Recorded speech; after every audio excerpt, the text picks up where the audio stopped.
Erev Tov Rabotai, we are continuing with our Mishna Yomi Masechet Eduyot. We are up to Perek Daled Mishnah Bet. Today's Mishnayot should be Elui Nishmat, Neria ben Svetlana, Ranbaev Eliyahu ben Burcha Israelov, Chana bad Miriam, Sason ben Ryan, Yoshua ben Shifra, Menuchatam began Eden, Amen. L'Avdil ben Chaim ben Chaim, V'derefua Shelemav, Daniel Shalom ben Rosa, V'tor Shah Chulei Israel, and Achlama Merav, Binyamin, Od Zion Chai ben Dvorah.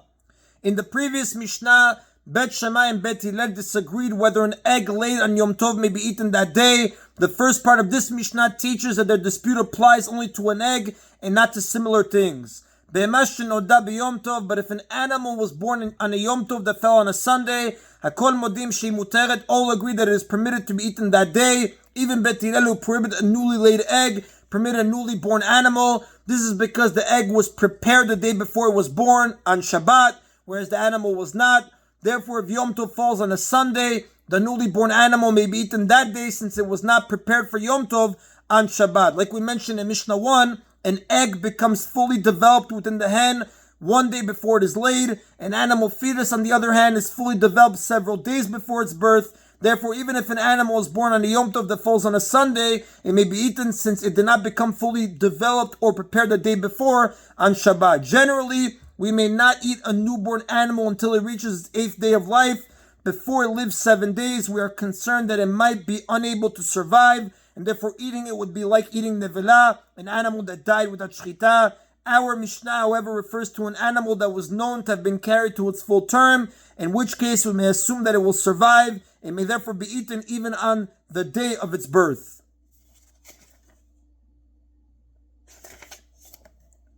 V'efroach sheyatza min ha'betza, and if a chick hatched from an egg on Yom Tov, kol modim shu asur, all agree that it is prohibited to be eaten. Even Bet Shammai, who permit a newly laid egg, prohibit a newly hatched chick. This is because a newly hatched chick is considered a creeping creature, which the Torah forbids for consumption. A newly hatched chick is forbidden as a sheretz, a creeping creature, until it opens its eyes.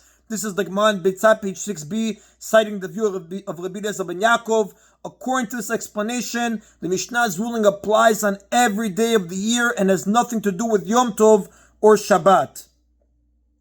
The Mishnah continues listing the disputes in which Bet Shammai rule more leniently than Bet Hillel. The next dispute, which also appears in Beitzah chapter 1, Mishnah 1, involves the mitzvah of Kisui Adam, covering the blood. The Torah states that after one slaughters a non-domestic animal, for example, a deer or bird, one must cover its blood with earth, sand, or a similar substance. This is discussed in Chulin chapter 6, Mishnah 7. The Torah states in Vayikra chapter 17, verse 13, V'ish asher yatzud tzed chaya o of asher yachel v'shafach et damo v'chisao be'afar. A man who traps a non-domestic animal or bird that may be eaten, meaning kosher, shall spill its blood, meaning slaughter it, and cover it with earth. This mitzvah applies only to non-domestic animals, chayot, and birds, and not to domestic animals, behemot, such as cattle, sheep, and goats. Therefore, if one wishes to slaughter such an animal or bird on Yom Tov for meat, he must be able to cover its blood. Preparing earth on Yom Tov and using it for this mitzvah can involve the melachot of plowing, digging up earth from the ground, and grinding, crumbling clods of earth to make them loose and fit to spread, as well as the rabbinic prohibition of moving muktzah. The term muktzah refers to objects whose use on Shabbat or Yom Tov was not expected. Moving such objects on Shabbat or Yom Tov is rabbinically prohibited, and if the earth was not prepared before Yom Tov, that would be muktzah. The Tanaim discuss how this mitzvah may be done in Yom Tov. Hashochet chayav ve'of b'Yom Tov. If someone wants to slaughter a non-domestic animal or bird on Yom Tov, but does not have earth prepared to cover the blood, Bet Shammai Amrim, Bet Shammai say, Yachpo b'dekel v'chaseh. He may slaughter the animal, dig up earth with a shovel, and use it to cover the blood. However, this is permitted only if the earth is loose and the shovel was inserted into it before Yom Tov. Since the earth is loose, removing it from the ground does not create a permanent hole, so this is not considered plowing according to biblical law. And since the shovel was already in the ground, it is not plowing even according to rabbinic law. The fact that the earth is loose also eliminates the problem of grinding, because there is no need to grind loose earth. Finally, the earth is not muktzeh, because the insertion of the shovel into the ground before Yom Tov prepared it.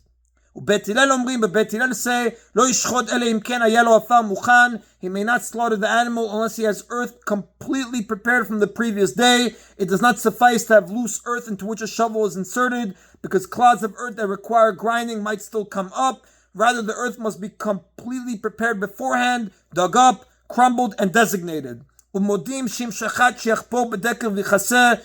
Beit Hillel agreed that if he broke the law and slaughtered an animal on Yom Tov without having prepared earth, he may dig up earth with a shovel and use it to cover the blood, meaning he may use soft earth into which a shovel had already been inserted before Yom Tov, as Beit Shammai ruled in the case of one who wants to slaughter an animal in the first place. The Mishnah cites a case in which Beit Hillel agreed that a person may slaughter a non-domestic animal or bird in the first place, even if he does not have earth prepared from before Yom Tov. She'efel kira muchanhu, if ashes, which like earth and sand may also be used for covering blood, were left in a stove before Yom Tov, a person may slaughter a non-domestic animal or bird on Yom Tov and use the ashes to cover the blood, because the ashes of a stove are considered prepared, meaning the owner of the ashes had in mind before Yom Tov to use the ashes for whatever he needs on Yom Tov. However, if the ashes were formed on Yom Tov, they are muktzah in most cases, but in our case, therefore, they are not muktzah and may be used to cover the blood, even though they were not set aside specifically for that purpose. And that is the end of Mishnah Bet. The next dispute between Beit Shammai and Beit Hillel is about produce that is declared ownerless hefker. This Mishnah is also recorded in Peah, chapter 6, Mishnah 1. Produce that grew in Eretz Yisrael is subject to the laws of tithes, terumot and masot, leket, shicha, and peah. Certain portions must be separated from produce that grew in Eretz Yisrael. They include terumah, which must be given to a Kohen, Maaser Rishon, which must be given to a Levi, and various other portions. In addition, when a farmer harvests his crops, the Torah requires him to leave certain parts for the poor to take. These include leket, 1 or 2 stalks of grain that were accidentally dropped, shicha, 1 or 2 bundles that were accidentally left in the field when the others were removed, peah, a part edge of the field that must be left unharvested. However, these laws apply only to produce that has an owner and not to produce that is ownerless, hefker. Therefore, if the owner of produce gave up his rights of ownership, making it ownerless, whoever takes the produce does not have to set aside these portions. Mishnah Gimel discusses Tanaim that disagree about produce that was declared ownerless in a limited way. Bet Shammai say, hefker la'aniyim hefker. If a person declares his produce ownerless in regard to the poor, it becomes ownerless, meaning if the owner of produce says that any poor person can come and take it, but a rich person cannot, his declaration is effective and the property becomes ownerless for the poor. In a verse about leket and shicha, the Torah adds extra words to teach that there is another case besides leket and peah where produce can be taken only by the poor, namely where the owner declares his property ownerless for poor people alone. However, where the owner declares his property ownerless only for the rich and not for the poor, his declaration has no effect, since this case is not similar to that of leket and peah. Now, such produce is subject to the same laws that apply to produce that was declared completely hefker for the poor and rich alike, except that it can be acquired only by a poor person. Like regular hefker, it is exempt from tithes, terumot and masrot, leket, shicha, and peah. Beit Hillel אומרים, but Beit Hillel say, אינו הפקר עד שיבוקר אף לעשירים כשמיטה. The produce does not become ownerless at all, even for the poor, unless he declares it ownerless for the rich too, as is the case with Shemitah produce, which the Torah makes ownerless in regard to everyone, both rich and poor. If someone declares his produce ownerless only for the poor, his declaration is meaningless. The produce still belongs to him, and not even the poor may take it. The Torah decrees that the land of Eretz Yisrael be left unfarmed every 7th year. This 7th year is known as the year of Shemitah. Whatever grows on its own in that year is ownerless, and anyone, whether he is rich or poor, is allowed to take it. An extra word in a verse about Shemitah in Shemot chapter 23 verse 11 teaches that in order to make one's property ownerless, one must allow it to be taken by both rich and poor alike, just like the produce of Shemitah. If one says that it may be taken only by the poor and not by the rich, it does not become ownerless even for the poor.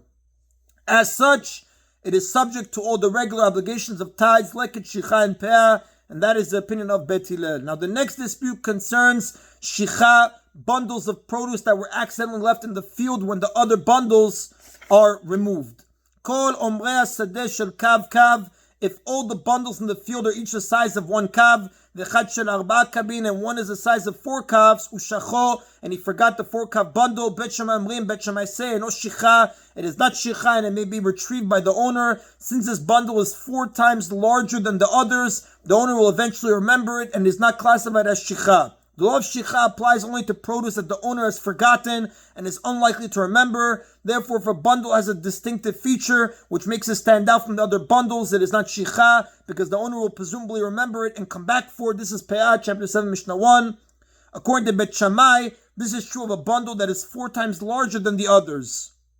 But Bet Hillel says shicha, it is shicha, it must be left for the poor. Although it is much larger than all the other bundles in the field, the owner will not necessarily remember it. However, if the larger bundle is more than 4 times bigger than the other bundles, even Bet Hillel agree that it is not shicha, since such a bundle certainly stands out and will be remembered. And Bet Hillel's ruling in the Mishnah has a stringency because they hold that although the crop belongs to the owner, he may not take the 4-bundle crop for himself, but must leave it for the poor to take. And that is in Abotai of today's Mishna Yomi. Baruch Adonai Le'olam. Amen v'amen.